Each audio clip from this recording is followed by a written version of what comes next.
Hello there everyone, and we thank you for joining us for the Matt's Weather Weekly Weather News. Today is Thursday, June 28th, 2012, and I am doing the Matt's Weather Weekly Weather News a day later than normal, but I'm pretty sure I have pretty good reason. I went yesterday and I got my learner's permit. I'm very thrilled about that. And I'd also like to note that we're having some technical difficulties here at the Matt's Weather Studio. Webcam, YouTube kind of updated its webcam interface thing, so I don't know, for some reason it's acting strange, and I don't know, the webcam thing's not working with YouTube right now, so I have to do it the old-fashioned way until I get it back up and running with the regular camera. So we have a lot to talk about today. First thing we're going to be talking about today is the Supreme Court approving of ObamaCare. Just this morning they did this. I guess it was a good thing that I didn't do the weather news yesterday, because then I wouldn't be able to talk about this history-making story today. Okay, the individual health insurance mandate is constitutional, the Supreme Court ruled Thursday, upholding the central provision of President Barack Obama's signature Affordable Care Act. The controlling opinion, written by Chief Justice John Roberts, upheld the mandate as a tax, although concluded it was not valid as an exercise of Congress's Commerce Clause power. Justices Ruth Bader Ginsburg, Stephen Brewer, Sonia Sotomayor, and Elena Cagnin joined in the outcome. The decision in National Federation of Independent Business versus Sebelius comes as something of a surprise after the genuinely hostile reception of the law received during the 6 hours of oral arguments held over 3 days this past March. But siding with the court's 4 Democratic appointees, Chief Justice Roberts avoided the delegitimizing taint of politics that surrounds a party-line vote while passing Obamacare's fate back to the elective branches. GOP candidates and incumbents,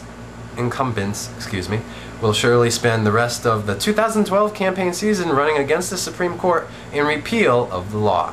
5 justices concluded that the mandate, which requires virtually all Americans to obtain minimum health insurance coverage or pay a penalty, falls within Congress's power under the Constitution to lay and collect taxes. The individual mandate cannot be upheld as an exercise of Congress's power under the Commerce Clause, Roberts wrote. The clause authorizes Congress to regulate interstate commerce, not to order individuals to engage in it. In this case, however, it is reasonable to construe what Congress has done as increasing taxes on those who have a certain amount of income, but choose to go without health insurance. Such legislation is within Congress's power to tax. There's a lot more information on this, and also this is really going to, play a large impact on the presidential election coming up this November. Basically, the way things are really looking is, if you're for Obamacare, you're probably going to end up voting for Obama in November, and if you're against Obamacare, you're probably going to end up voting for Romney in November. So really, this is going to play a major role in this upcoming November's presidential election. Email me your opinion on this at mattsweather1@aol.com. We'll share some opinions on the web show next Wednesday, and the web show will be on Wednesday next Wednesday, and you can email them to me at mattsweather1@aol.com. Okay, now your WFSB Channel 3 early warning 7-day forecast. Tomorrow, Friday, June 29th, a chance for a shower or thunderstorm in the morning, then partly sunny, hot, and more humid. High 95 degrees inland, 93 at the shore. So, past few days it's kind of been a little bit cooler. You know, we had that heat wave just over a week ago, or just under a week ago, but the past few days have been a lot cooler and it's been a lot nicer. But we're going to be getting right back into the hot stuff for tomorrow. And it's actually pretty warm out today. We're in the upper 80s today, but tomorrow it's really going to get hot with 95 inland, 93 at the shore.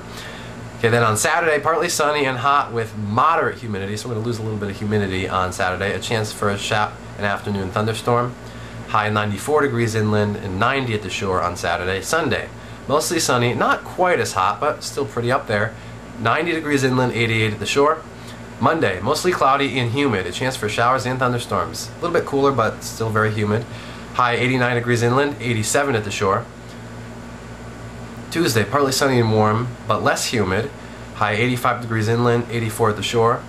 And Wednesday, July 4th, Independence Day. This upcoming Wednesday is July 4th, Independence Day. Mostly sunny, dry, and warm at this point, it looks like, for the 4th of July. High of 85 degrees inland and 84 at the shore for Independence Day. And on Thursday, July 5th, I should say, partly sunny, a chance for a shower or a thunderstorm. High 87 degrees inland, 84 at the shore. So really the next 7 days of next week, it really is just going to feel like summer. For the next 3 or 4 days, it's going to be extremely hot, but then it's going to cool a little bit back down into kind of the upper 80s, which is still very warm, but it's more like normal summer temperatures instead of this excessive heat. So next 3 or 4 days, we're going to be dealing with some excessive heat again, and possibly looking at the second heat wave of the 2012 summer season. We will post video updates tomorrow and in the coming days after that to cover the excessive heat that we are expecting, and we will also post videos to cover any severe thunderstorms that may develop as a result of the heat, because as we know, the warmer the temperatures get, the more unstable the atmosphere is likely to become, so therefore the ingredients are all there for some severe thunderstorms and severe weather to develop. Okay, and that about does it for the Matt's Weather Weekly Weather News this week. We hope you join us next week on Wednesday, July 4th, 2012. Now, yes, at this point I'm going to have the weather news. I'm going to plan to have the weather news next Wednesday, July 4th, 2012. If that changes, I'll post, I don't know, like a 20-second video to let you know that I decided to change that. But at this point, next Matt's Weather Weekly Weather News will be next Wednesday, July 4th, 2012. We'll see you then.